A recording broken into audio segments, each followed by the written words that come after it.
Loftier City Expats Club is a non-profit social organisation, and our speakers are volunteers. The club as such assumes no responsibility or liability for the professional reputation of or the quality of services provided by the speaker today.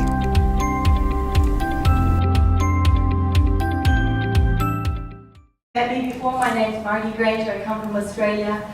I came to Thailand to teach in international schools, and the plan was to stay here for 2 years and move to another country. But I was volunteering at an orphanage, and we need orphanages. I'm not saying close them down, but whilst I was volunteering there were people that would bring their children and leave crying. And I would say, why? If you love your child, why are you doing this? And the top 3 answers were, I don't have enough food to feed my child, I don't have enough money to send them to school, and I don't have adequate housing. But if I put them in the orphanage, they get all those things for free, and my child is better off without me. And I would say, no, your child needs family. If I gave you food, education, housing, would you keep your child? About 70% of the time the answer was yes.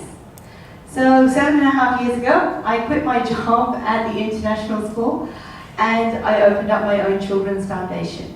And that's the heartbeat of what we do, is we keep families together.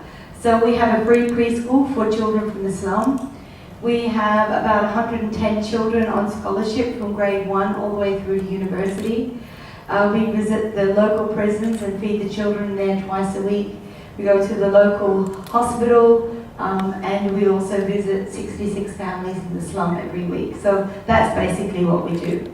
So giving an update on to where I was last time, when I came to you last time, I had an email from America that it said, what would you do if we gave you $250,000 US? To which I thought that was spam, so I did not reply. They sent me another email and said, no, we're absolutely serious, what would you do with $250,000? I said, well, I would buy land and build houses. So they said, that's a great idea. So these people I'd never met in my life sent me $250,000, which I bought land, 1 mile of land, 1,600 square meters out at Nong Palai.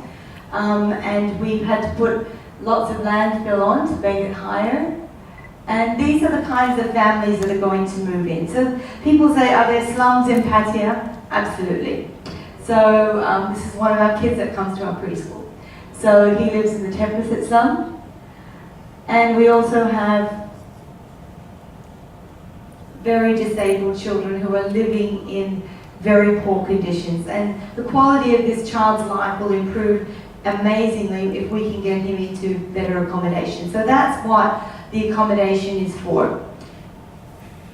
And so here we go. So we started building, and we got a great builder who gave us a great price, but unfortunately he couldn't build it for what he quoted us, so we started trying to take lots and lots of shortcuts.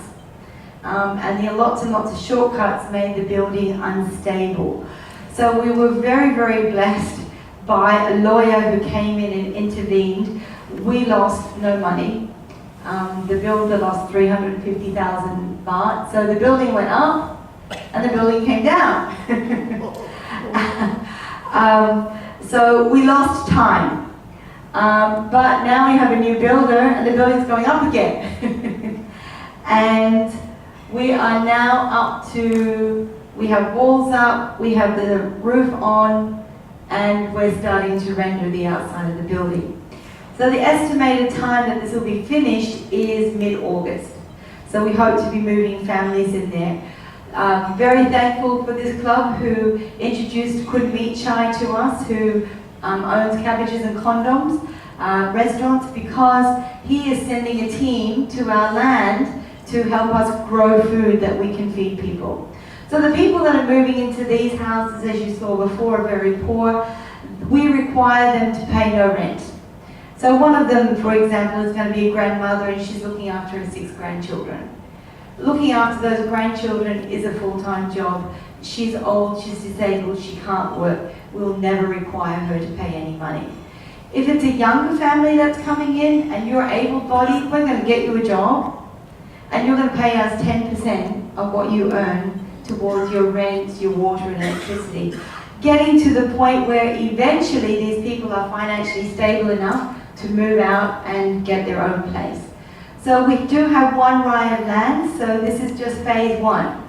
Phase 2 is to build a community centre with an autistic preschool on the bottom and job training on the top. Phases 3, 4 and 5 are to build more houses. So that's way, way down the track. So where are we right now? We own 1 rai of land, and the 8 units are going up, hopefully finished by mid-August.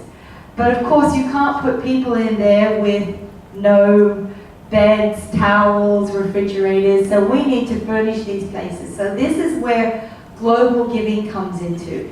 So Global Giving is a massive crowdfunding website, and it's sponsored by those kinds of organizations that you see up there. There's hundreds of companies involved in this.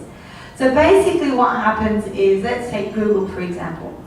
The HR of Google says, why should the HR of Google decide where all the charity money goes to? So they give all of their workers a charity gift card. And they divide the money that they're going to spend on charity between all of their workers. Their workers can't go and give to some local organization. They have to use that gift card for organizations that are registered with Global Giving.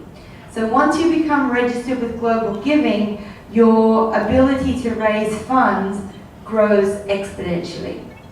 So we want to get onto Global Giving, so we started this process in January.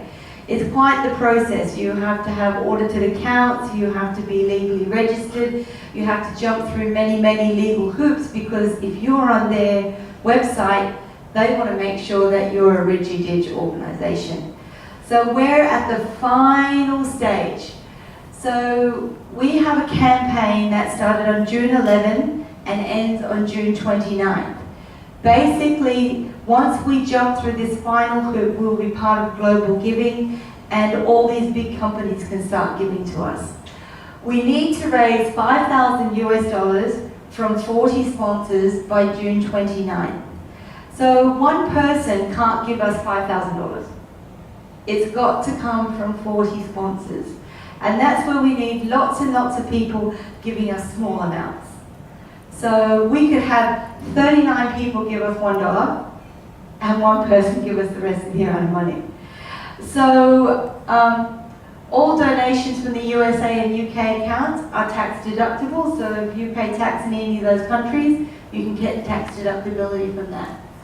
So if at the back of the room, I have my card, and I also have a piece of paper that explains all about this.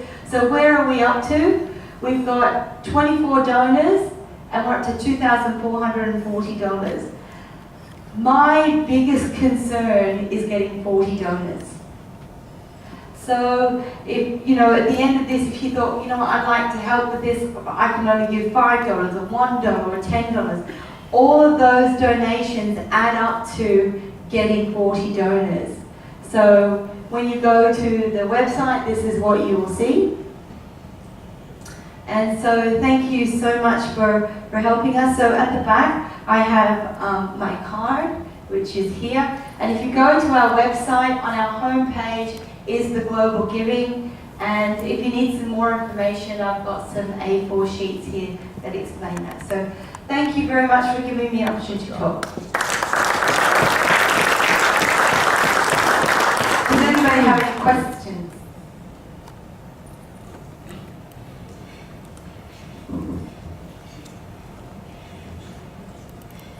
Why is it time limited for the donations? You said that you've only got, what, Yes. the end of the month. So Why is there a limit on that? That's set by Global Giving, that limit, because what they want to know is, do you have enough sponsors that you could raise this kind of money by yourself before you go onto their crowdfunding website? So they're just basically saying, are you big enough and strong enough to stand on your own 2 feet? So at that time limit set by Global Giving.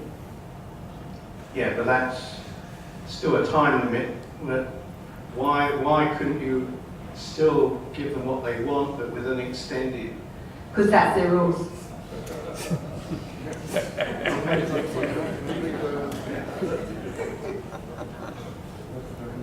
It would be good to have more time, but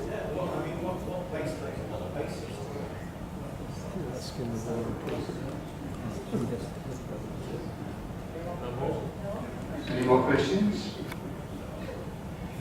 thank you so much. Thank you, Maggie. Next week.